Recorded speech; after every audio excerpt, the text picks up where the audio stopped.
네, 이커머스 기업인 티몬과 위메프에서 판매자 정산이 지연 사태가 확산 일로입니다. 판매자들이 많게는 수억, 수십억에 달하는 대금을 정산받지 못하면서 사업 존폐를 고민하는 상황에까지 몰리고 있고 소비자들에게도 그 피해가 고스란히 전가되고 있는 상황입니다. 네, 이런 상황 속 티몬과 위메프 본사에는 연일 수백 명의 소비자가 몰려서 환불을 요청하고 있는데요. 관련 내용들 권혁중 경제평론가와 함께 이야기 나눠보겠습니다. 어서 오십시오. 네, 안녕하십니까. 네, 예, 안녕하십니까. 저희가 앞서 지금 티몬 사업 현장에 나가 있는 취재기자 연결해서 본 것처럼 정말 많은 분들이 몰려서 환불을 요구하고 있는 사태 보셨거든요. 네. 이 사태가 어디서부터 일어났고 어떻게 된 일인지 한번 먼저 짚고 넘어가야 될 것 같습니다. 일단 정산의 문제부터 먼저 시작을 했거든요. 이게 정산이라는 거는 결국에는 이제는 뭐 플랫폼, 그러니까 한마디로 쇼핑 플랫폼에 들어가서 파시는 이제 소상공인 자영업자분들, 그 기업들이 있습니다. 그러면 그 기업들이 사실 티몬, 위메프로부터 이제 판매, 정산 대금을 받아야 되는데 이게 사실 정산 대금이 안 나오기 시작하는 거예요. 그래서 이제 셀러들이, 그러니까 판매자들이 그때부터 이제 의심을 하면서 기업의 존폐가 좀 문제가 있는 거 아니냐, 뭐 망하는 거 아니냐 이런 소문이 이제 돌기 시작하죠. 근데 그게 이제 현실로 돌아오는 겁니다. 그러다 보니까 판매사들이 발을 빼기 시작해요. 한마디로 티몬과 위메프에서 판매가 돼야 되는데 그때부터 이제는 판매를 끊기 시작합니다. 그러다 보니까 이제 돈줄이 또 마르게 될 수밖에 없다 보니까 당연히 이제는 유동성 위기가 찾아오게 되고, 근데 문제가 이게 확산됐던 게 이제 소비자들에게 이 소문이 이제는 번지면서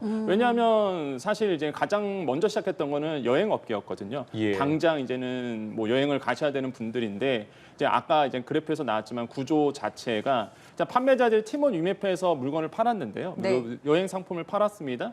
그러면 사실상 판매 대금이 들어와야 판매자들, 여행사들은 사실상 뭐 티켓도 끊어주고 호텔도 할 거고 항공권도 끊어줄 텐데 그쵸. 판매 대금 안 받으니까 당연히 이제는 티켓을 안 끊어주는 거죠. 그러면 이제 소비자들은 당장 여행을 떠나야 되는데 이제 티켓이 안 나오다 보니까 그게 이제 문제가 커진 거죠. 그래서 이제는 언론에 보도가 되면서 이 문제가 이제 확산이 됐다. 그래서 정산의 문제부터 이제는 시작을 했다고 보시면 되겠고요.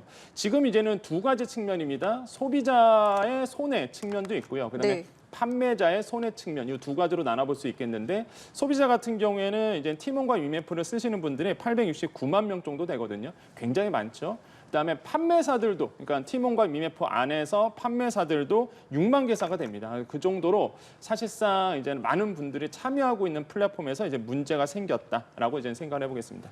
티몬과 위메프 관련해서 이야기를 나누고 있었는데 일단은 말씀하신 것처럼 정산에서부터 이 문제가 시작됐다라고 하셨는데 티몬이랑 위메프가 사실은 굉장히 잘 알려져 있는 곳이었고 쿠팡과 함께 거의 이커머스 시장에서 이제 글쎄요 순위권 안에 드는 곳이 아닌가 싶은데 이렇게 판매 대금 정산이 이루어졌다는 게 사실은 좀 잘 이해가 되지 않아서요. 그 배경이 좀 궁금합니다. 일단 그 티몬, 뭐 위메프, 뭐 쿠팡, 과거로 보면 소셜 커머스 삼총사라고도 불렸는데 사실상 이제는 이 티몬과 위메프는 이제 적자였습니다. 사실상 이제 많은 분들이 모르실 텐데 워낙 그 커머스 시장이 경쟁이 치열하다 보니까 예. 이미 적자 상태로 있었던 기업이거든요. 그러다 이제 매물로 나오게 되고 그 매물을 이제 인수했던 것이 일단 Q10이라는 이제는 기업입니다. 근데 이 Q10이라는 기업 자체가 이제 싱가포르 기업을 알고 있지만 사실상 우리나라 기업이라고 저는 인식을 하고 있었거든요. 왜 그러냐면 이 구영배 총수 CEO가 사실상 우리나라 사람이고 그다음에 과거에 G마켓 아실 겁니다. 그 G마켓을 창립했던 분이고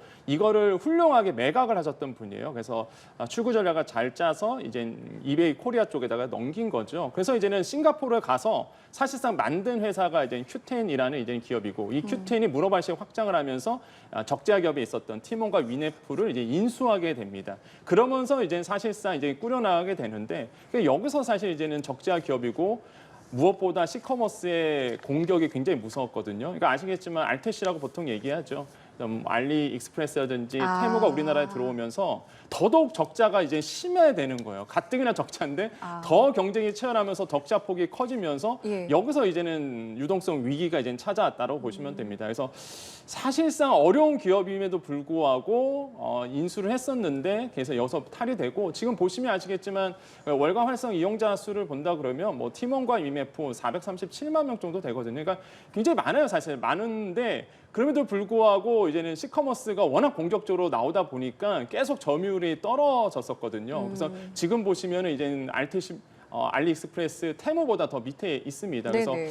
굉장히 안 좋은 업황으로 이제는 상황에 놓여져 있었다라고 말씀을 드립니다. 예, 지금 날씨가 정말 더운데 이런 무더위 속에서도 앞서 저희가 취재 기자 현장에 나가 있는 연결해서 알아본 것처럼 티몬과 이 위메프 본사에 환불 요청하는 소비자들이 수백 명이 몰려 있는 상황이지 않겠습니까? 네.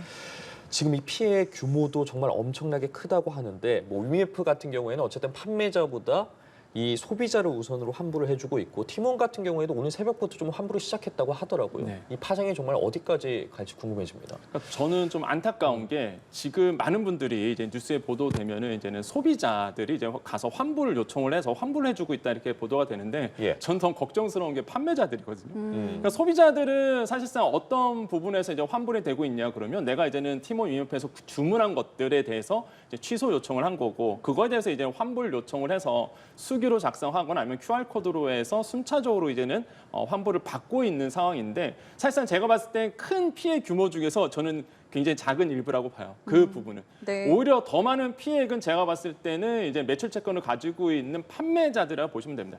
정산 자체가 지금 안 되고 있고요. 지금 뭐 아시겠지만은 위메프 같은 경우에도 그렇고요.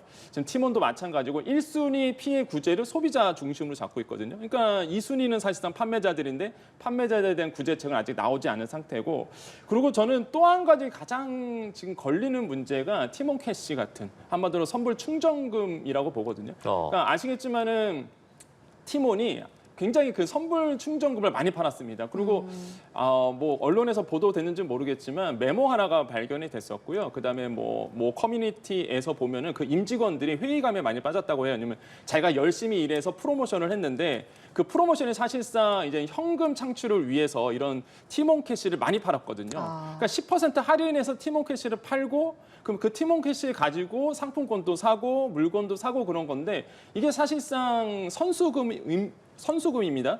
이 선수금 같은 경우는 기업 입장에서는 부채로 빠지거든요. 그러니까 사실상 이게 다 부채인 거예요. 단기 부채, 그러니까 유동 부채거든요. 그러니까 이게 단기간으로 들어오는 부채고 이게 이제 쌓인 거죠. 그래서 이제는 임직원들이 회의감에 빠질 수밖에 없는 게 자기는 열심히 노력해서 소비자들한테 이런 선수금을 팔았는데 만약으로 캐시를 팔았는데 알고 보니까 이게 완전 휴지 쪽에 될 가능성이 있으니 그러니까 회의감에 빠질 수밖에 없고 그거를 산 소비자들 입장에서는 사실상 내가 이걸 캐시를 갖고 있어봤자 뭐 쓸 데가 나중에 없어지잖아요.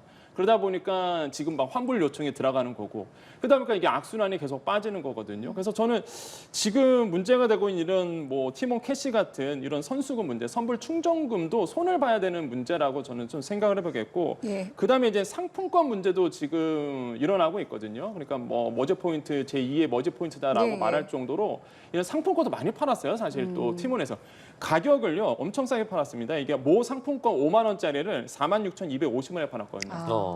그다음에 다른 상품권도 46,400원에 팔고 그러니까 이런 상품권들을 할인해서 팔았는데 이 상품권도 사실 이제는 막아버리니까 그러니까 뭐 소비자 입장에서 환불 요청할 수밖에 없는 거죠. 그래서 이런 부분을 이제 먼저 하고 있는 거예요. 티몬과 위메프는.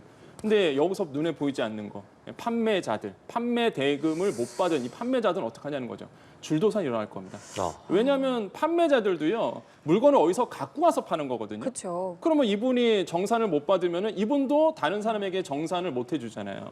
그러니까 이게 줄도산이 되는 거죠. 그래서 저는 이런 부분이 눈에 보이지는 않지만 앞으로 더 일어날 것이다. 그래서 지금 제가 봤을 때는 뭐 1,700억 원 정도 지금 뭐 문제가 되고 있다라고 예, 보도가 예. 되는데 이거는 이제는 티몬과 위메프가 공정위 쪽으로 금융감독원 쪽으로 사실 이렇게 공식적으로 한 이 정도 미수금이 있습니다라고 미정상 금액이 있습니다라고 얘기한 거지. 보여지는 거는 1,700억이지만 예. 확산되는 금액은 그쵸. 그보다 훨씬 더 많을 것 같다는 예. 말씀이신데 그래서 한 1조 원이 넘어갈 거다라고 저는 보고 있습니다. 그 조금 전에 머지 포인트 이야기 해주셨는데 머지 포인트 사태가 일어난 뒤에 여러 조치들이 실제로 있었고 그 가운데 하나가 이제 9월에 시행되는 이 전금법이라는 것인데 이번 사태가 이 위메프 사태가 벌어지고 나서 이 전금법이 조금만 더 빨리 시행됐으면 좀 이 사태를 막았을 수 네.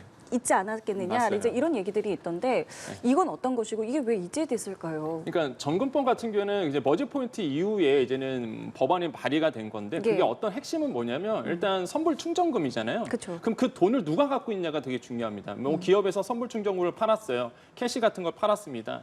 그러면 사실상 이 캐시를 누가 갖고 있느냐? 그전에는 사실상 머지포인트 회사에서 지금도 마찬가지인데 뭐 유동성 문제는 전혀 없다라고 볼 수가 있겠어요. 그래서 사실 제가 봤을 땐 쿠팡과 네이버는 문제 없는데 그 이외에 이런 어떤 소규모 중소기업에서 운영하는 어떤 커머스 플랫폼 같은 경우에는 역시나 이제 위험성을 안고 있다. 그 중심에는 역시나 시커머스의 강력한 지금 공격적인 마케팅이 있다 보니까 더더욱 업황은 제가 봤을 땐 안 좋아질 것 같고 11번가가 매물을 나왔는데 사실상 지금 Q10에서 원래는 사가지 않겠느라 했는데 지금 Q10이 어렵기 때문에 또 우리나라의 커머스 자체는 굉장히 혼란함 속으로 빠질 수밖에 없다고 생각해 봅니다. 이런 점들이 좀 아쉽고 마지막으로 말씀드리면 지금 눈에 안 보이는 게 언론 보도도 안 되고 눈에 안 보이는 게 있는데 팀원과 위메프의 임직원들입니다. 그분들은 어디서 지금 퇴직금이나 아니면 그분들의 월급을 어떻게 하냐는 거죠. 그 가족들은 어떻게 사냐. 저는 이게 또 마음에 걸리거든요. 그래서 지금 뭐 소비자, 뭐 판매자들만 신경 쓰시는데 이 팀원과 위메프에 관련된 임직원들의 이런 어떤 환경, 이런 모습들도 좀 눈에 보이고 있으니까 이런 부분도 신경 써야 되지 않을까라고 저는 생각을 해봅니다. 예, 말씀하신 것처럼 당장 피해를 감당하기 어려운 분도 많을 텐데 빨리 좀 문제가 해결되기를 바라봅니다. 티몬 위메프 정산 지연 사태와 관련해서 권혁준 경제평론가와 함께 이야기 나눠봤습니다. 말씀 고맙습니다. 네, 감사합니다. 감사합니다.